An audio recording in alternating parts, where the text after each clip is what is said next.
Dinajpur medical college হাসপাতাল উত্তরের জেলা পঞ্চগড়, ঠাকুরগাঁও ও দিনাজপুরের মানুষের সেবার এক অনন্য দ্বার। যে দ্বার উন্মোচিত হওয়ায় যেমন এসব অঞ্চলের মানুষের কাছে চিকিৎসা খাত অনেকটা সহজ হয়ে এসেছে, তেমনি সম্প্রতি সময়ে দেখা মিলেছে এখানকার এক ভয়াবহ চিত্র। গেল কয়েক বছরের তুলনায় সম্প্রতি সময়ে কয়েক গুণ বেড়েছে রোগীর চাপ। আর সকলেই সুস্থ ও সুন্দর সেবার জন্য দ্রুত ছুটে আসেন দিনাজপুরের এই মেডিকেল কলেজ হাসপাতালে। মেডিকেল কলেজ হাসপাতালটি সরেজমিনে পর্যবেক্ষণ করে জানা গিয়েছে, এখানে থাকা বর্তমানে শয্যার সংকট রয়েছে।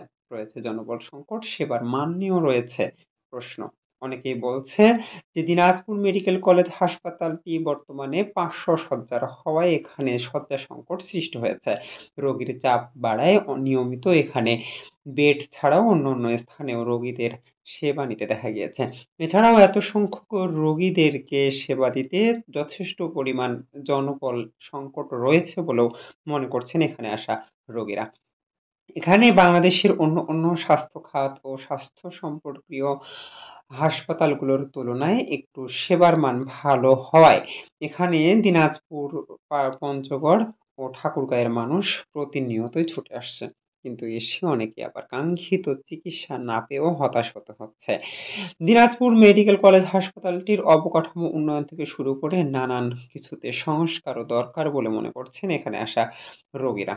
রোগী ও রোগীর স্বজনরা আমাদের জানিয়েছেন, বাংলাদেশের উত্তরের জেলা দিনাজপুরে থাকা দিনাজপুর মেডিকেল কলেজ হাসপাতালটি চিকিৎসা সেবার জন্য একটি বিশ্বস্ত প্রতিষ্ঠান। প্রতিষ্ঠানটির অবকাঠামো থেকে শুরু করে নানান বিষয়ে এখনো রয়েছে জড়তা।